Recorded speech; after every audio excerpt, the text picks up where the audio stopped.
Ayotzinapa ha sacudido la conciencia nacional. Es infamia lo que hicieron con esos muchachos. De 19 años en promedio.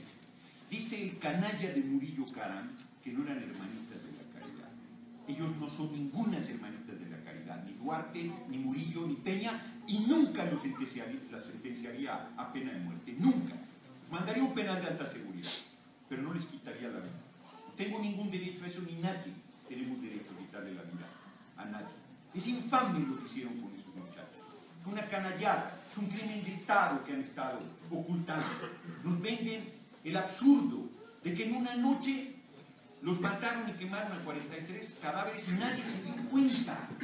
Nadie vio. Tú quemas un papel y sale humo de eso y quemas 43 cadáveres y nadie se da cuenta. Hay una zona militar ahí, nadie se da cuenta. Pero además nos creen tan tontos para pensar que al aire libre puedes quemar 43 cadáveres. Se necesitan 1000 grados centígrados para deshacerse de un cadáver. Y un horno crematorio con llantas. Ya ven que esas no hacen humo. O sea, ¿por qué nos toman? ¿Por qué nos toman? No han encontrado evidencia más que de un solo muchacho. Se olvidan que los expertos dijeron que a ellos no les consta que del basurero de Porcula eran los restos, que a ellos no les consta que los han sacado de un río, que ellos les entregaron en la oficina la bolsa con los restos y solo en el caso de uno de los 43 muchachos coincidió. Y le dicen a los padres de los normalistas que ya le den vuelta a la hoja. Si fueran los hijos de Peña Nieto, él le daría vuelta a la hoja. Haría eso. Si fueran los hijos de Servil, que el dueño del Bimbo, que también dice que no es para tanto, diría lo mismo.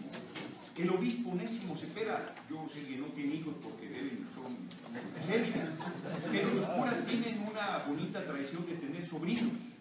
Si fueran los sobrinos de Onésimo Cepeda, diría que ya hay. La infamia criminal. Ese crimen no se puede perdonar. No se puede olvidar como no se debe olvidar las mujeres desaparecidas en lugares y toda la infamia que se sigue cargando. Como no se debe olvidar Salvarca. Miren, yo les voy a contar una anécdota que parece una digresión muda. Yo era diputado, era de la mesa directiva cuando yo estaba oyendo ahí todo lo que decía. De repente una se para y dice: llegó el ejército y se llevó a mis dos hijos, uno de 28 y uno de 27. Se lo llevaron a la zona militar tal, el militar nombre tal, cargo tal, hace 1 año 8 meses. Lo único que les pido es que me regresen los cadáveres para poderlos enterrar. Y yo dije, ¿quién se aguanta eso? Me salí, me fui al baño, no aguantaba ya. ¿Cómo puede haber gente que frente a esas cosas no se conmueva? ¿Cómo puede haber alguien que frente a un acto tan elemental de justicia, tan básica como velar a tus deudos, no se conmueva? ¿Cómo puede haber alguien que cierre los ojos a que la vida de todos vale lo mismo? No importa que sean pobres, no porque sean de origen campesino. ¿Saben? Estuve el domingo en Querétaro en un juicio público a Peña Nieto y uno de los padres de los normalistas estuvo ahí, es mixteco, no habla ni siquiera español. Y el otro contaba que su hijo de 33 años ya había hecho vida y de repente sintió que no estaba haciendo nada y quiso dar algo, ser algo, y se fue a estudiar a la Normal Rural de Ayotzinapa para encontrar la muerte dejando los hijos chiquitos. Y dices, pues sí, ese solo crimen hace que Peña Nieto se tenga que ir, pero no es el único. Han rematado el petróleo, rematado la energía eléctrica, ha hecho de todo su plan de obra pública, como me lo decía el senador Javier Corral, su plan de negocios. Es inaceptable lo que está pasando en el país y lo que tenemos que hacer es correrlo. Y alguien me dice que si lo corres no se arregla nada. Van a poner a su hermano gemelo. No. Si el pueblo se rebela, las cosas se abren. Ponemos un presidente provisional, se convoca un Congreso Constituyente y se hace valer el artículo 136 que dice que si llegara un gobierno contrario al marco constitucional, todo lo que haga no vale. Y que una vez que el pueblo recupere su libertad, así de bonito lo dice, una vez que el pueblo recupere su libertad, vuelve a valer la Constitución y ese gobierno será juzgado junto con los que colaboraron con él. Eso es lo que debemos hacer. Rebelarnos con comedores y con lugar para dormir si fuese necesario. que todo el mundo tenga seguridad social. No es seguro popular ese que quiere poner Peña Nieto, que ni es seguro ni es popular. Yo reto a Peña Nieto a que se atienda un día en el seguro popular. ¿No? O sea, eso no. Seguridad social para todos. Acceso a vivienda, que la gente coma 3 veces al día. Justicia y libertad y lo que sobre papulque, como decía mi abuela. O sea, eso es lo que queremos para el país. Es perfectamente realizable. Perfectamente realizable. No es con la despolitización de no vote, no sirve votar. Ese es un error. Votar es un error. No votan el PRI, tiene mayoría. De todos modos va a tener, veremos. Pero si la tiene, por lo menos hay una oposición fuerte en el Congreso. Yo veo el panorama, es cierto. ¿Por quién votar? ¿Por quién votar? Vean a los candidatos, revísenlos, investiguen quiénes son, voten por el que esté más cercano a los compromisos con el pueblo. Y tenemos que meter la revocación del mandato, claro que tenemos que meterle, ese es un derecho fundamental del pueblo, pero ese derecho no estará vigente mientras la gente no se revele.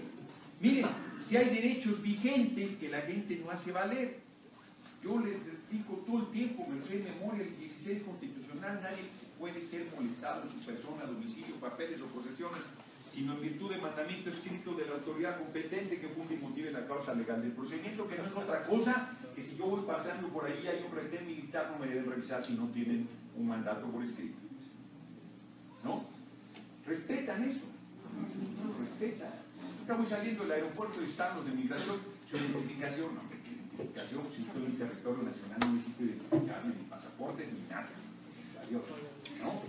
El ejército me quiere revisar, no me revisa. No me revisa. ¿No? Se pone brusco el asunto, sí se pone brusco, pero ahora sí que literal sobre mi cadáver.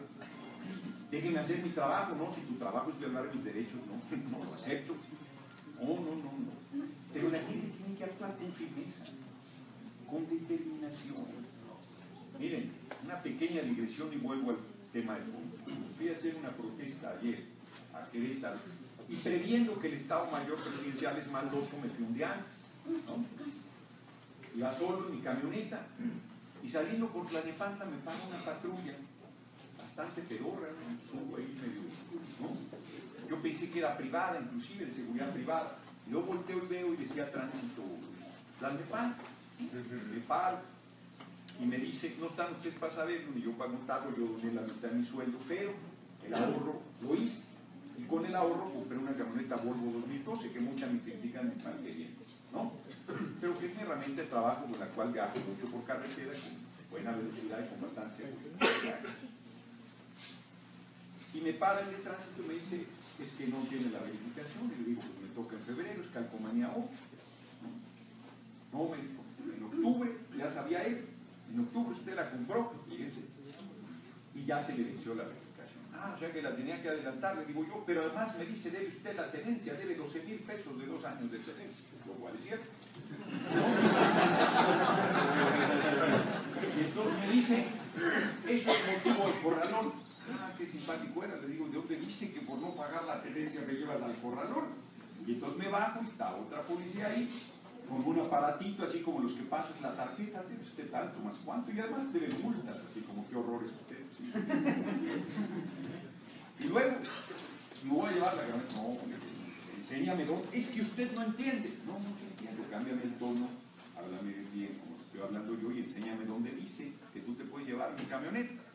Es que usted no entiende, y consta en actas que yo tengo un carácter un poco fuerte, ¿no? Y entonces cuando me dicen la segunda vez que no entiendo, tan entiendo que me doy la media vuelta, me subo a la camioneta y me voy. Bueno, de película toda la persecución, para que yo no llegara a Querétaro, llegué a Querétaro, ¿no? ¿Qué les quiero decir con esto? No es una aventura, no es un acto de prepotencia, es un acto de firmeza ante un acto abusivo y arbitrario que quiere evitar que yo ejerza un derecho. ¿Cómo reacciona uno regularmente? No, es que, no se lo lleve, no, bueno, es que lo acompaño, no, es que, no, sí, revísenme, no, desobediencia civil fue una aquí, en Chihuahua, con Luis H. Álvarez, y luego con Barrio, ¿no? Terrazas. una tradición de lucha que ustedes ya conocen, que ustedes ya han probado, su eficacia, y que efectivamente es un poder muy grande de la gente. Y es una forma no violenta de lucha, es una forma legítima que usaron Gandhi, que usó Martin Luther King, que usó Mandela en Sudáfrica, y que nos va a abrir el camino de la transformación del país, ¿no?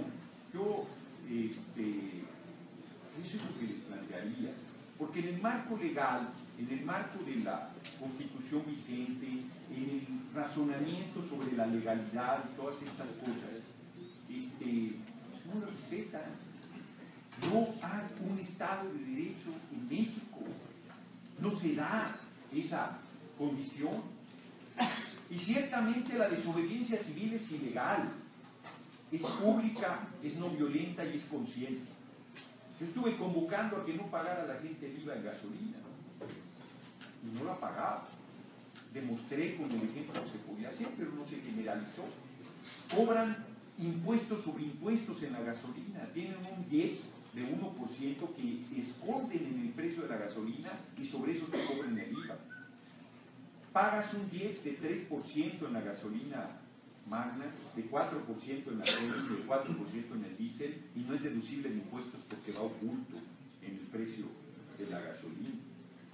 Está bajando la gasolina en todo el mundo y nosotros seguimos, nos sale en enero Peña Nieto a decirnos que no nos preocupemos, que no va a haber más gasolinazos. No, si no lo metiste todo en un solo golpe en enero, solo faltaba que además metieras los gasolinazos habituales.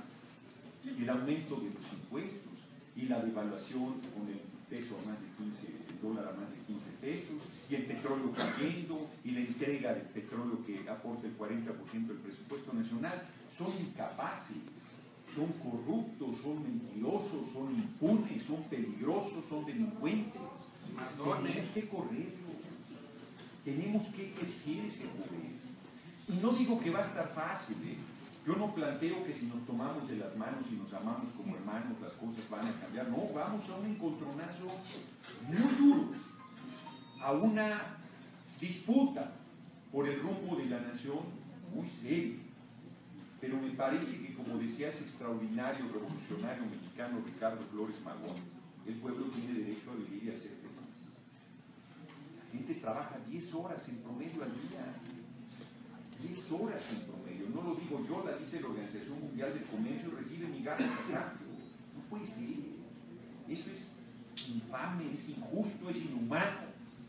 Para los que son creyentes, yo no soy creyente, yo soy ateo, pero para los que son creyentes, no, este no es un reino de igualdad ni de justicia, es un reino de hipocresía, de simulación, de explotación, de abuso, de atropello.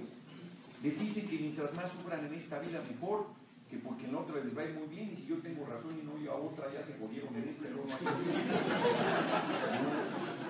La gente debe ser feliz en esta, y si es otra, que bueno, pero en esta debe ser feliz, debe vivir a plenitud, debe poder desarrollar sus potenciales. Entonces lo que tenemos que hacer es una revolución. Yo le digo a la gente, voy terminando, 1810 la independencia, 1910 la revolución, 2010, 2011, 2012, 2013, 2014, 2015, nos estamos tardando. Somos la generación de mexicanos llamados a impulsar ese profundo proceso de transformación. Nos corresponde esa responsabilidad y esa honra, y tenemos que realizarlo, y no por nuestros hijos, no, por nosotros. Nuestros hijos sabrán lo que tienen que hacer cuando enfrenten dificultades y nosotros luchamos. Si nosotros no luchamos, ¿cómo nuestros hijos van a estar a la altura de las circunstancias? Es a nosotros a quienes nos corresponde este reto, y es perfectamente posible lo que estamos planteando. Ahí está Grecia, acaba de ganar un hombre muy de izquierda, dicen radical, dicen en los medios, es muy radical porque aumentó los salarios 30%, muy radical porque paró las privatizaciones, muy radical porque a la gente que había corrido los gobiernos neoliberales la recontrató, está planteando educación, seguridad social para todos, lo que un pueblo debe tener. Porque esa austeridad que nos maneja no es austeridad. Recorta 1.400 millones de pesos Luis Videgaray, vamos a la austeridad, y se bajaron los sueldos a la mitad, se ve curioso. renunciaron a su seguro médico privado, a su seguro de vida, ¿no? Se quitaron sus canutillas. Es probable que nos repercuta de manera muy importante en el presupuesto, pero ¿por qué no hacer una cosa así para dar un ejemplo de que todos vamos a un esfuerzo generalizado? No, ellos siguen dándose la gran vida, mientras que el pueblo está batallando hasta para lo más elemental. No después, es ahora, pero ahora no lo van a poner ellos. Que lo pongan los verdaderos representantes del pueblo en ese Congreso Constituyente. Ahí se restablece la Constitución de 1917 y se acrecientan los derechos y garantías sociales del pueblo. La revocación del mandato, la consulta popular, tantas formas de participación que puede haber, el referéndum, el plebiscito, tantas formas que puede haber de participación del pueblo, donde quede perfectamente claro que el pueblo pone, el pueblo quita, y que es el que decide, que es el que ejerce el poder, es el que marca el rumbo, y hagamos realidad lo del 39, que la soberanía radica en el pueblo y que tiene el derecho inalienable de cambiar en todo momento su forma de gobierno. Pero para ejercer ese derecho hay que ponerse el corazón en su lugar. No se puede hacer de otra manera. Lo digo de otra forma y con eso termino. Lo que no hagamos nosotros por nosotros mismos no lo va a hacer nadie. Ni yo, ni López Obrador, ni Podemos, ni Oral, ni nadie. Nosotros, si el pueblo no se levanta, no hay transformación. La gente tiene que ejercer su poder, abrir ese camino. Si no, no vamos a ningún lado. Y la justificación de que es que el pueblo es apático, es que la gente no participa, es que no jala. Yo se las voy a responder con dos cosas para terminar. Una, yo no estoy preguntando qué va a hacer el otro. Les estoy preguntando a ustedes qué van a hacer. ¿Cuál va a ser su responsabilidad, su compromiso? Eso es lo primero que tienen que responder. El otro es problema del otro. Nosotros. Es una revolución que empieza en nosotros. Compromiso que empieza en nosotros. Y que con el ejemplo convencemos a los demás, porque en el discurso todo el mundo podemos ser eficaces, pero son los hechos los que conmueven realmente a la gente. Y el segundo ejemplo se los voy a poner con un ejemplo de nuestra historia. Vean el tamaño que es nuestro pueblo. Porfirio Díaz fue un dictador sote, 35 años en el poder, generalote. Cuando Francisco I. Madero se le plantó enfrente, Madero era un chaparrito, civil, aristócrata. Porfirio Díaz se ha de haber muerto de la risa 3 meses seguidos. He dicho, este chaparro tan tranquilo que me lo quito como me he quitado todo. Y Madero en su plan de San Luis dice: fui a una elección sabiendo que me podían hacer fraude y me lo hicieron. Fui a la Cámara de Diputados a pedir la nulidad de elección sabiendo que me la podían negar y me la negaron. Y es ahí donde Madero demuestra el tamaño que tenía. Dice Madero: no sería yo hombre si no convoco al pueblo de México a las armas. Tenía el corazón en su lugar, el chaparrito.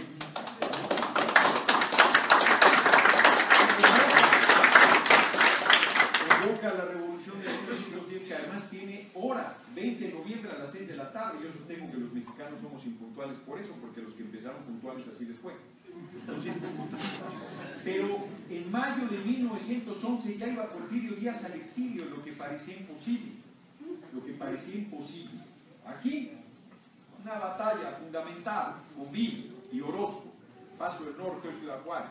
Aquí se definió ese primer triunfo de la revolución. Y Porfirio Díaz se negaba. En pleno siglo XXI la revolución yo sostengo que va a ser no violenta, pero estamos hablando de hace más de 100 años. Y Porfirio Díaz no quería renunciar. Ya había sido derrotado militarmente aquí en Juárez, ya tenía toda la presión y no quería renunciar. Y va a la Cámara de Diputados, donde están sus incondicionales, a dar un discurso y lo abuchean, sus incondicionales. Y sale de ahí derrotado políticamente y no quiere renunciar.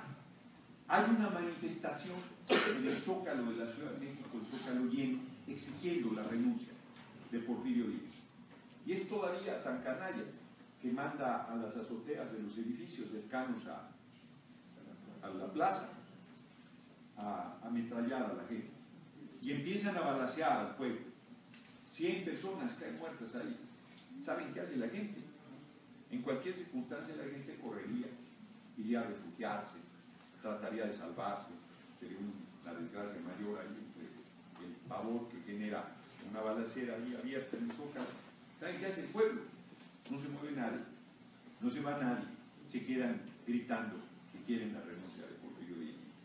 Cuando Porfirio Díaz se da cuenta de eso, dice: este pueblo está dispuesto a cualquier cosa con tal de que me vaya, firma la renuncia y se va. O sea, el pueblo es mucho pueblo.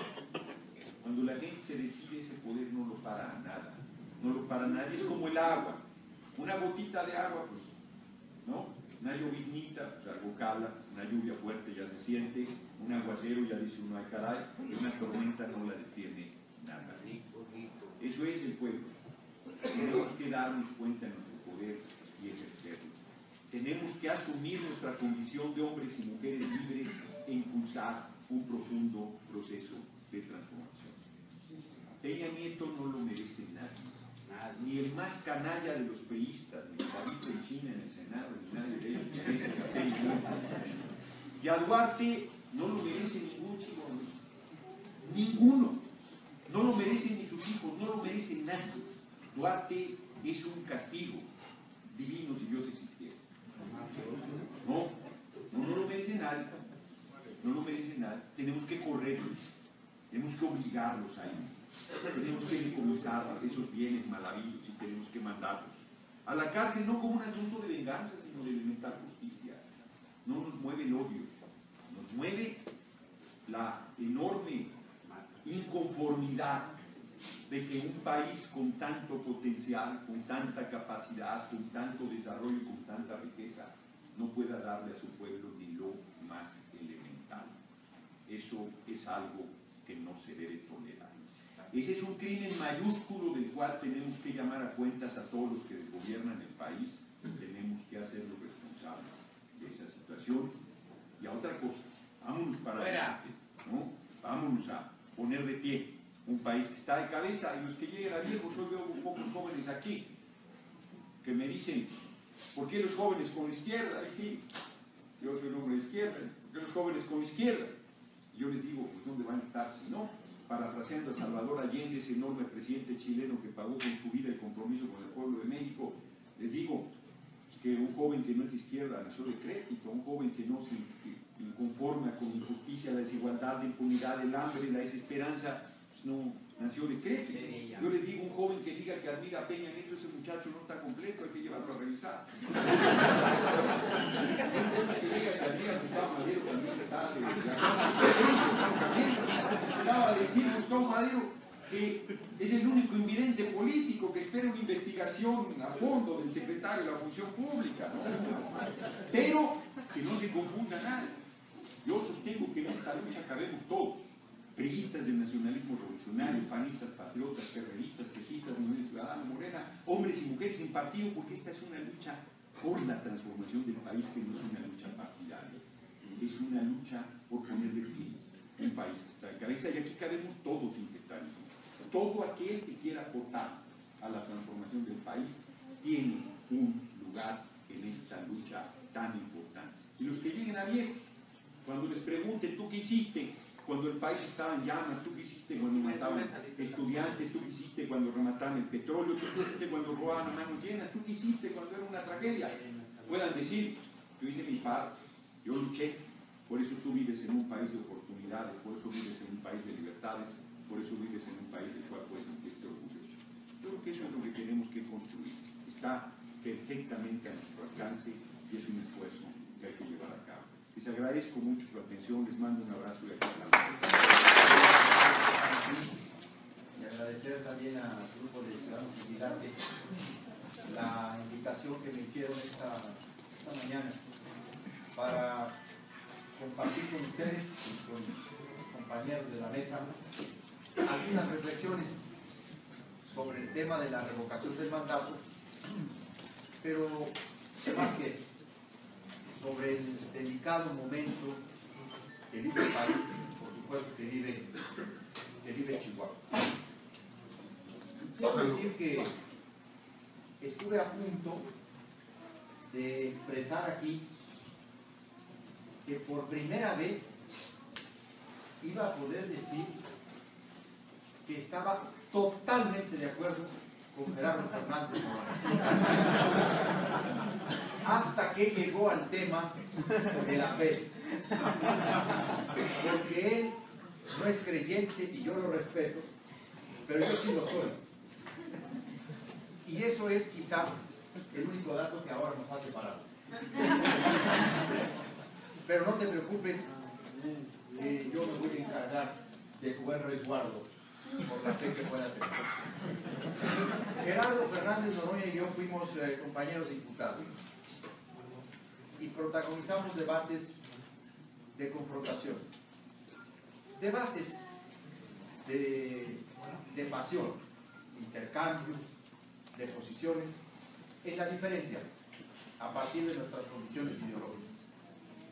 Mucha gente no sabe que Gerardo y yo hemos transitado de ese debate de diferencia a encontrarnos en la amistad. Fundamentalmente porque coincidimos en algo, porque creo que compartimos un valor y porque creo que nos reconocemos una autenticidad. Gerardo Fernández Noroña, desde su posición, ama a México, quiere al país y es un hombre honorable, respetable y es un adversario de respeto. Por eso, bienvenido a Chihuahua, Gerardo Fernández Noroña. Voy a abundar en las coincidencias. Yo también creo que México necesita una revolución de las conciencias. Y también coincido en que no es una revolución armada, que no es una revolución violenta. Coincido que es una revolución de las conciencias. Es una revolución contra la apatía, contra la indiferencia, contra la indolencia, que es el cáncer que destruye la vida nacional. Porque nos encontramos envueltos en una nube negra, en una noche oscura. Una nube negra que parte desde la presidencia de la República y que corroe a todo el sistema político mexicano. En donde efectivamente hay muy pocas excepciones o hay muy pocas salvedades por las cuales uno puede, como se dice, meter totalmente las manos al fuego.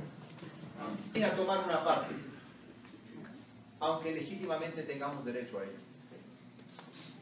Participar tiene que ser en solidaridad, poner nuestra parte, la parte que nos toca, para que podamos construir una nación diferente, un México distinto, una comunidad que nos merezcamos bajo nuestra dignidad humana, a partir del concepto que cada quien tiene de la dignidad que le ha sido dotada, y si es dotada es un don, y si es un don, alguien lo dio.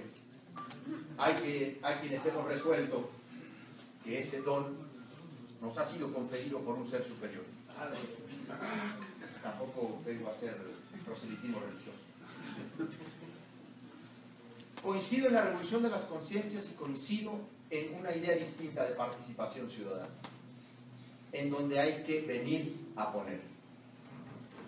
Y estas dos grandes coincidencias me llevan también a comentar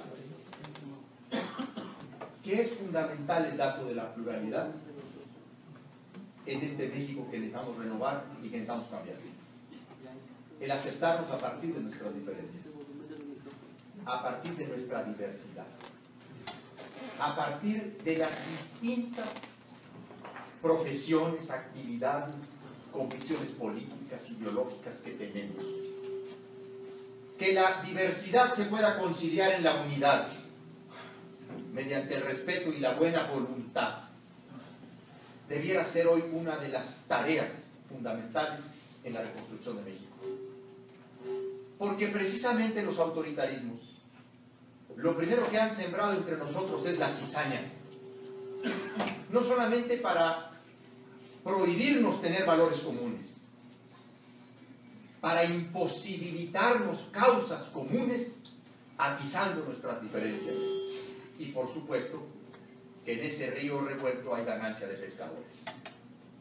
Pero como nación, como comunidad política tenemos causas comunes y debiéramos tener causas comunes. Calado, Gerardo,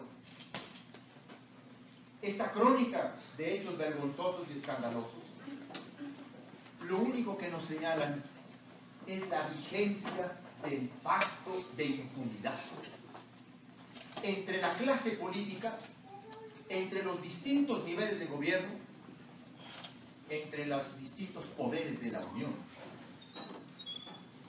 ¿Qué me van a contar a mí que vivo el actual Congreso de la Unión, en donde a veces uno se pregunta a quién representan los representantes populares? ¿A qué intereses responden los representantes populares? La crisis de legitimidad tiene su principal base en el pacto de impunidad, en este sistema de complicidades y de tapaderas que no castiga la corrupción, que no llega hasta las últimas consecuencias, que no toma en serio acabar con esta zona ya de absoluta confabulación de negocios y política, en donde cualquier reforma, incluso, no se diga la reforma petrolera, porque de energética no tuvo nada, cómo mezcló negocios y política, negocios y poder de las autoridades en la confección de las leyes.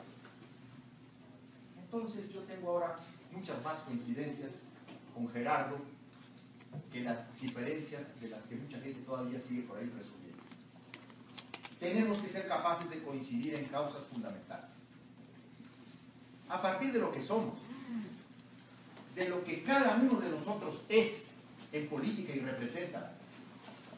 Qué bien dicho que no se trata de un esfuerzo antipolítico o antipolítica o antipolíticos. Eso está siendo una insidia metida incluso en los movimientos auténticamente ciudadanos para fortalecer al PRI. Toda esta estrategia de señalar que cualquier causa ciudadana que se identifica con política o con políticos está por eso descalificada, en el fondo lo que busca es reforzar el poder de los corruptos y de los autoritarios, porque saben que en la indiferencia, en el abstencionismo o en el desdén, ellos son los ganones.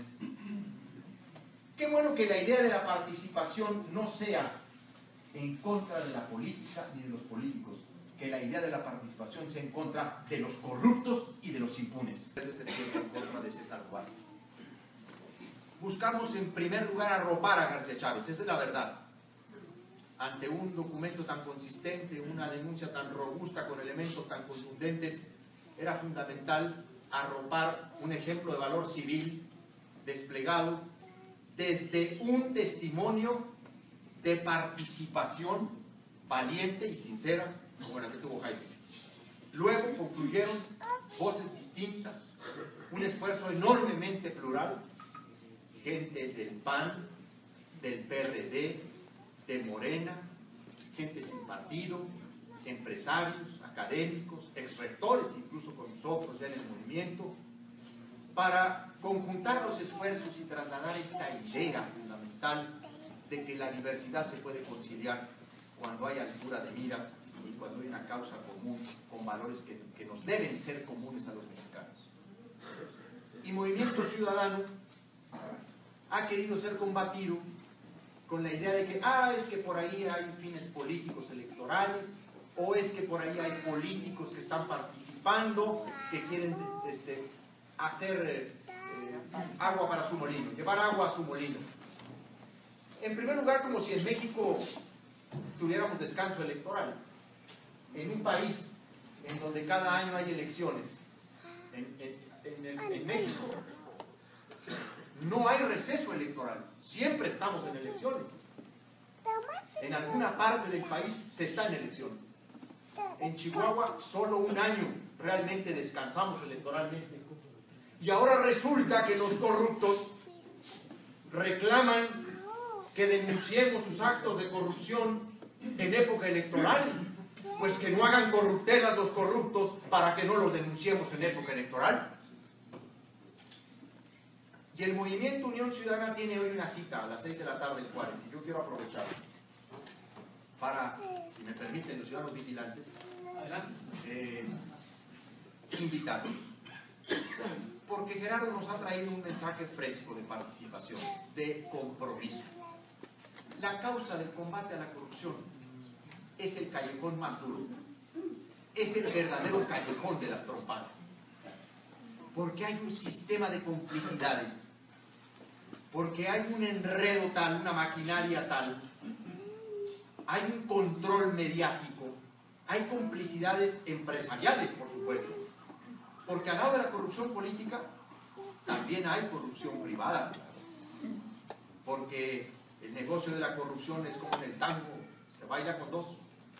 Y la verdad de las cosas es que la corrupción actúa tejiendo redes de complicidad, de silenciamiento, de intimidación, y es una causa difícil de enfrentar. Nosotros la hemos asumido como un reto fundamental en los últimos meses a partir de nuestro caso. Y hemos confiado en que si hay una robusta participación ciudadana, puede caer el tirano, puede caer el corrupto. Que si efectivamente salimos a la calle, que si nos organizamos a partir de nuestra pluralidad, ahí nadie representa a un partido. Participamos como ciudadanos y como el panista que soy, o como el periodista que eres, o como el de morenista que eres, o el que no tiene partido. Pero si realmente logramos convencer a la gente, por supuesto que la autoridad puede actuar. Nos han dicho, ¿creen en la autoridad que va a actuar para castigar a César Duarte, siendo el Procurador General de la República un distinguido priista, quien fue el coordinador y delegado de la campaña de Peña Nieto en el Estado de México, el licenciado Murillo Karam? Y nosotros decimos, pues por eso nos estamos organizando, porque no creemos en las autoridades que lo puedan hacer de mutuo propio.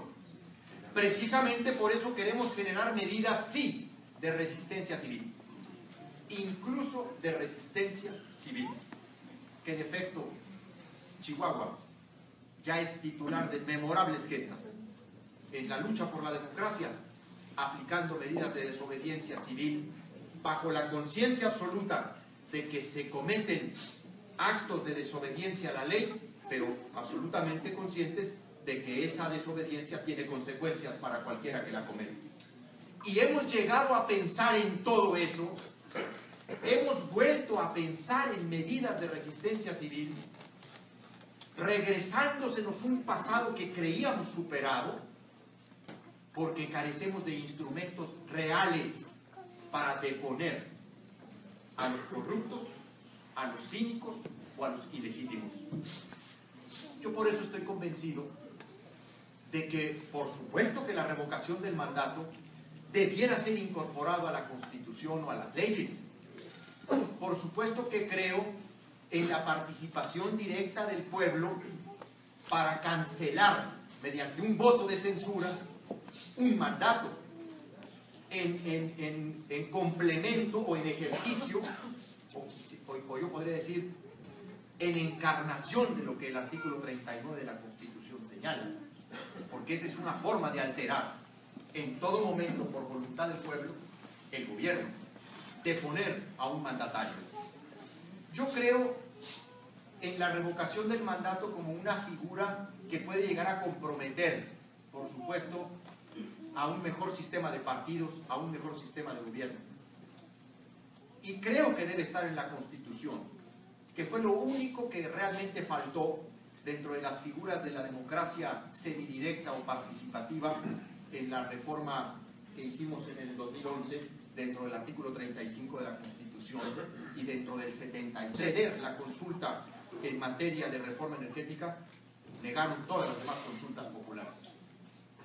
En primer lugar, porque saben cuál es la opinión del pueblo de México sobre la reforma petrolera. Y entonces Muchas de estas figuras que se constituyen en instrumentos valiosísimos terminan en los hechos siendo cancelados con criterios absurdos como el de la Suprema Corte de Justicia de la Nación. Porque bajo ese principio no va a poder proceder ningún tipo de consulta popular en ninguna materia, porque todo tendrá que ver con lo electoral o todo tendrá que ver con ingresos, que son dos excepciones a la materia de la consulta popular.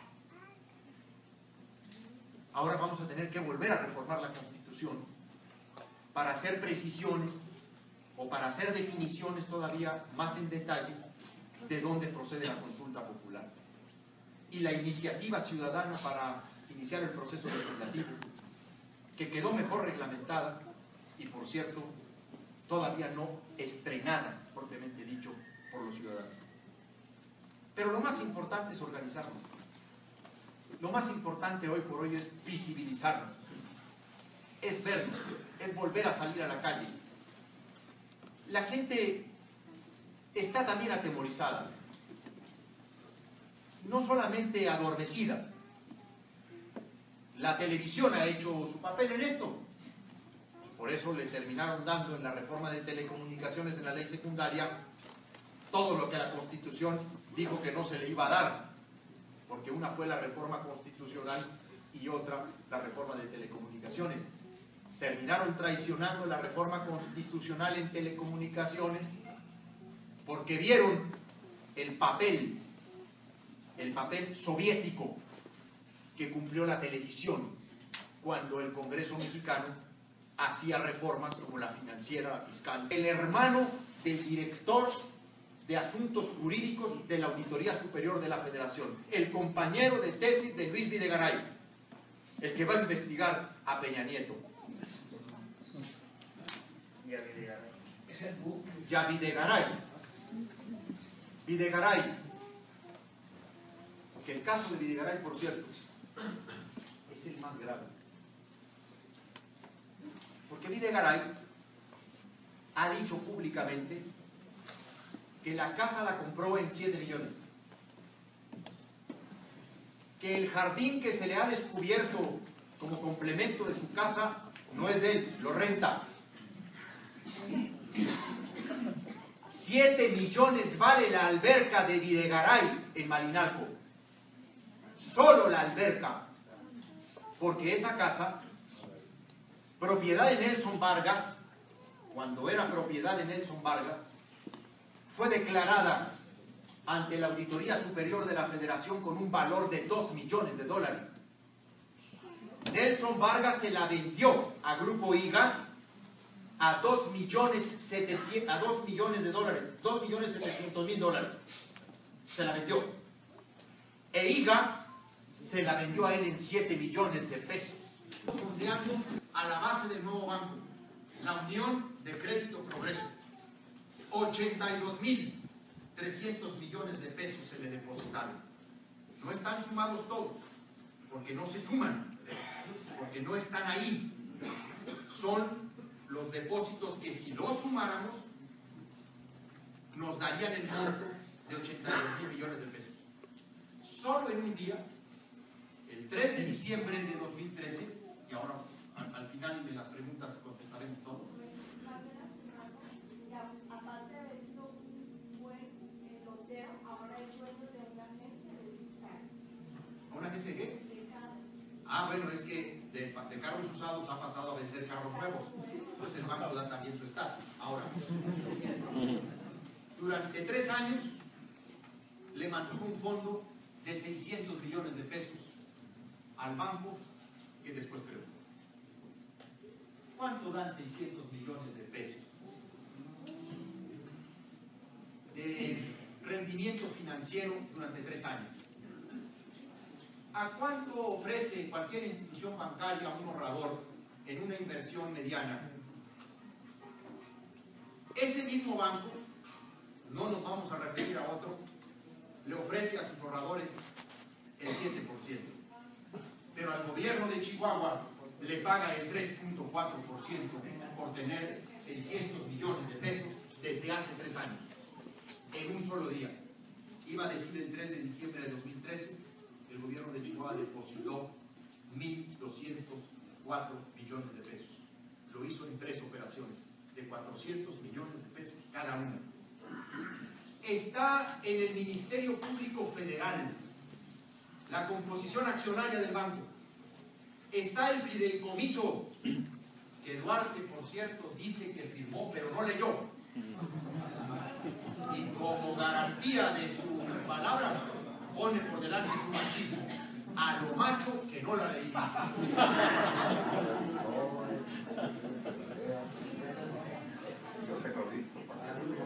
¿Por qué un gobernador se puede atrever a hacer esto?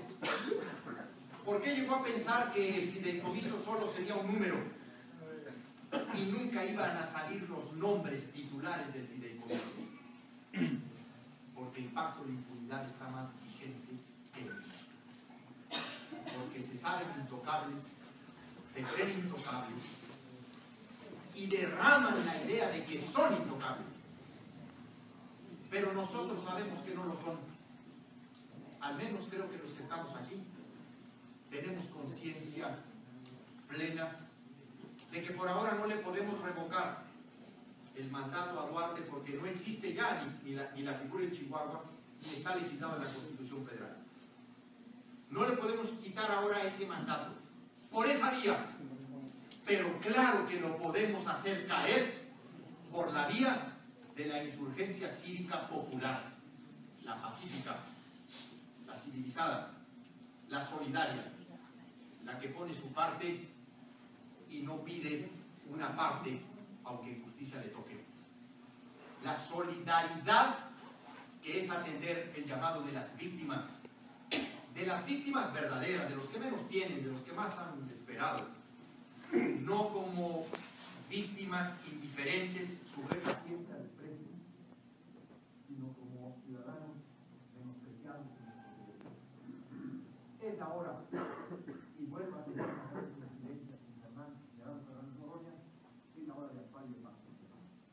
Que este foro y que este tema sea la ocasión de ponernos a todos en pie. Hoy Chihuahua nos necesita a todos, desde la trinchera en la que vivimos, desde la posición que tengamos. Vivimos una época oscura, una época simuladora, en la que el pueblo está siendo oprimido, pero depende también del pueblo que no lo siga haciendo, porque aquí el principio de hace muchos años. Es un principio salvador, es un principio fundamental. Solo el pueblo salva al pueblo, cuando el ciudadano se decide a ser ciudadano de verdad. Muchas gracias.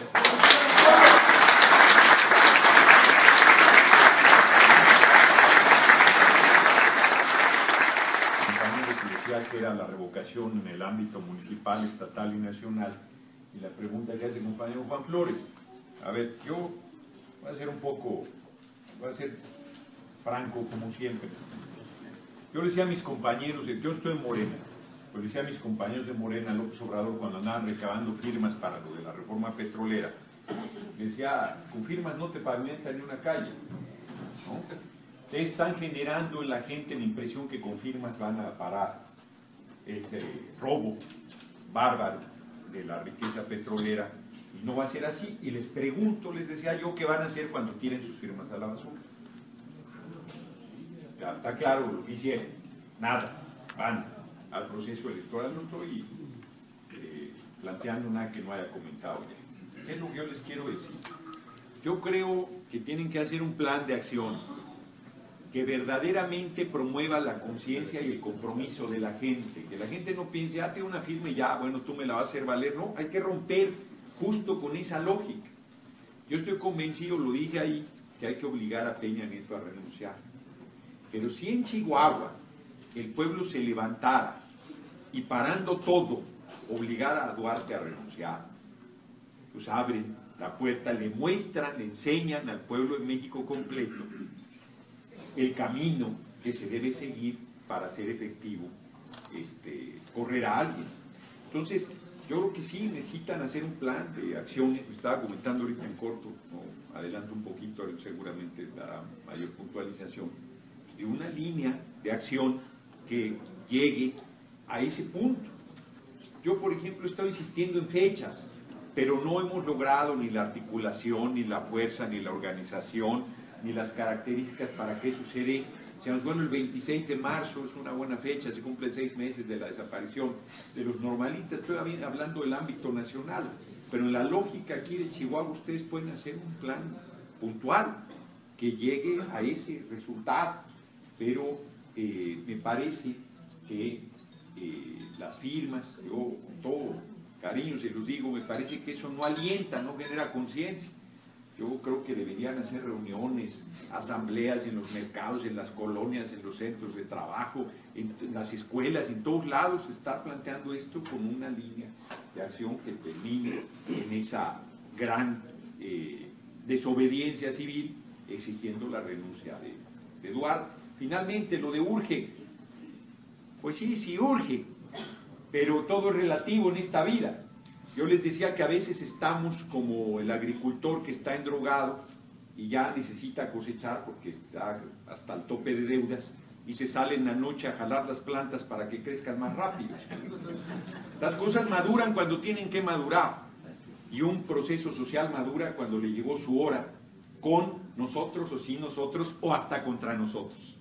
Pues, paciencia y tenacidad es lo que hay que meterle. Constancia y compromiso, me parece que eso dará el resultado, pero sí hay que hacer ese plan. Pero yo creo que si por motivos de que las leyes no permiten que se haga la revocación del mandato del gobernador, si hay una denuncia penal que puso el licenciado Carlos García Chávez por motivos muy específicos, entonces yo creo que ahí, pues, aunque no se le pueda revocar el mandato, si es una persona que ha transgredido las leyes, pues se le puede castigar como persona. Se va a burlar de eso, compañero. A ver, país vivo. Bueno, sobre el tema de la revocación del mandato, yo quisiera retomar la pregunta que el licenciado formuló, porque efectivamente en distintos países operan distintos modelos en términos de requisitos de la revocación del mandato. Hay incluso países en donde se pide que la revocación del mandato sea con el mismo número, perdón, con los mismos electores que participaron en la avocación del mandato. Y hay otros que requieren mayoría simple. Hay quienes consideran que debe ser mayoría simple de los que participan en el nuevo proceso electoral o en el proceso eleccionario para revocar el mandato, independientemente de que no hayan votado en la primera. O sea, fórmulas pues hay muchas, iniciativas pues hay casi un par de docenas en el Congreso de la Unión. Solo en el Senado hay 17 iniciativas en materia de revocación del mandato. Lo que debemos tener claro es que va a ser muy difícil convencer a la actual clase política de llevar la revocación del mandato a la Constitución. Podríamos considerar que el momento es más propicio que nunca, pero la resistencia va a ser mayor que nunca porque Peña Nieto pues, se va a sentir inmediatamente aludido en función de la pérdida absoluta de legitimidad que el presidente de la República tiene. En menos de 2 años, el presidente de la República atraviesa por la peor imagen que ha tenido en cualquier época cualquier presidente. Trae un nivel de aprobación del 34%. Sumada a las crisis de seguridad y de las instituciones de procuración de justicia, con una falta de crecimiento económico, con una irritación social por el tema de Ayotzinapa y los escándalos de corrupción, pues lo que menos van a tratar de abrirle ahorita es la puerta a la revocación del mandato, porque la ponemos en práctica así, con el 10, con el 15, con el 20, o incluso con el 60% vinculante, porque por ejemplo en Colombia es el 60% de la votación la que hace vinculatorio la revocación de mandato. Incluso tiene un mecanismo conjunto. Ahí mismo puede plantear al sucesor o puede ser en una fecha posterior. Por supuesto que al llevarla a la Constitución General de la República como figura de voto de censura, en realidad hay que señalar que todos tenemos un voto de confianza cuando emitimos por el gobernante que elegimos. Luego hay un voto de castigo, cuando o no reafirmamos a ese candidato, a ese gobernante o a ese representante teniendo posibilidades de reelección o a ese partido, pero en medio, la revocación del mandato en medio, se constituye realmente en un voto de censura del pueblo. Yo creo que ese es el sentido con el que habría que retomar la revocación del mandato, como voto de censura. Incluso se discute cuándo debe o puede ser solicitada una revocación de mandato. Hay quienes consideran que para acreditar las condiciones de o falta de representatividad o de ilegitimidad deben haber transcurrido cierto tiempo, ciertos hechos, ciertos actos para que tenga validez. Bien, fórmulas hay bastantes. Voluntad política es lo que yo creo que no hay, realmente no hay. Nosotros lo constatamos cuando fuimos diputados. En la reforma política incluso no se quiso hacer la distinción de referéndum y de plebiscito, siendo que tienen una, no naturaleza distinta, pero sí una finalidad diferente. El referéndum del plebiscito en la Constitución mexicana se englobaron en las consultas populares, y esa definición es la que permitió criterios tan estrambóticos como el de la Suprema Corte de Justicia de la Nación. Pero insisto, llevarla a la Constitución, la revocación del mandato, pues sería por supuesto una figura aplicable a los 3 niveles de gobierno y debiera ser aplicable, según mi opinión, a 2 poderes de la Unión. Por supuesto, al legislativo y al poder ejecutivo. Yo no creo en la revocación de mandato cuando los jueces son electos. En el caso, por ejemplo, ustedes saben, de muchos países, en Estados Unidos, los jueces son electos, y la revocación de mandato siempre en estos casos tiene excepciones. Reserva a los juzgadores, a los jueces, de ser sujetos de revocación de mandato por la naturaleza misma de la función. Pero por supuesto, por ejemplo, que en un periodo de 6 años senatorial, usted podría provocar una revocación de mandato. Si en México hubiera revocación de mandato, después de lo que hicieron los senadores del PRI con lo del IVA en la frontera, estaban fritos. Obviamente, si hubiera reelección y alguien de ellos quisiera reelegirse, pues tampoco creo que tuviera mucho éxito. Bueno, yo creo que la figura va a tardar. A mí me faltó comentar algo que alguna vez platicamos, la necesidad de una nueva constitución. Gerardo comentó un constituyente, incluso se acaba de convocar, no sé si sepan, hay un esfuerzo ciudadano muy importante, encabezado por el obispo Raúl Vera, por Monseñor Vera, en donde participan activistas de derechos humanos. Han convocado a una constituyente ciudadana con el propósito de formular un conjunto de propuestas para una nueva constitución en el país.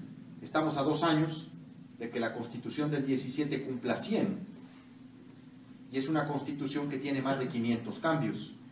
Ya incluso ya no hay una lógica jurídica en términos de sus disposiciones. Nuestra Constitución está totalmente remendada, porque la Constitución la han ajustado a los actos del poder del presidente. No se ha hecho que el presidente se ajuste a la Constitución. Hemos ido al revés. Necesitamos una nueva Constitución. Yo soy un convencido de que necesitamos una nueva Constitución y que necesitamos estas figuras.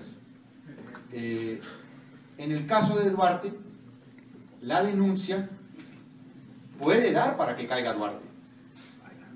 El tema es organizarnos. ¿Para qué? Para que la sociedad conozca la dimensión de esa denuncia. La gente debe saber los elementos que contiene esa denuncia. Todo el mundo, en Chihuahua comentábamos que Duarte pues se había hecho rico, ¿no? En los cafés, y que ya compró este rancho, y que ahora tiene farmacias, y que ahora quién sabe qué, y que fue exportador ganadero muy importante se volvió. Hace 9 años no exportaba ni 20 becerros, y ahorita es un exportador de ganado de 1000 cabezas para arriba. ¿Qué supone exportar 1000 cabezas de ganado por año? Supone tener 2000, 3000 vientres. Y dejen ustedes eso, miles de hectáreas. Entonces, ahí está otro de los filones del asunto, pero voy a lo siguiente. Se comentó siempre que Duarte se hacía rico de la noche a la mañana, pero nunca se había presentado una denuncia con toda la fuerza. Pero ya se hizo. Ya se hizo. Ese es el valor que tenemos en este momento el movimiento Unión Ciudadana. Tenemos una denuncia muy robusta y muy fuerte. Y hay que actuar. Si el Estado protege a Duarte, si las autoridades protegen a Duarte, fuimos a una elección y nos hicieron fraude.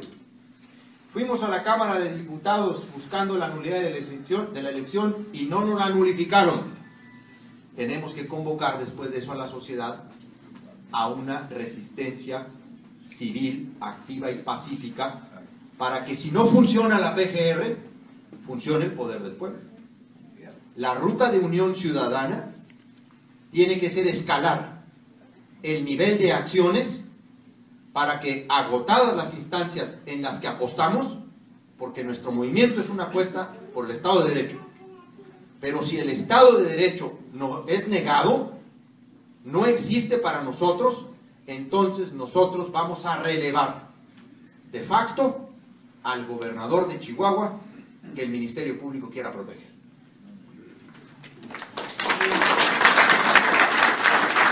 Un comercial, un breve comercial.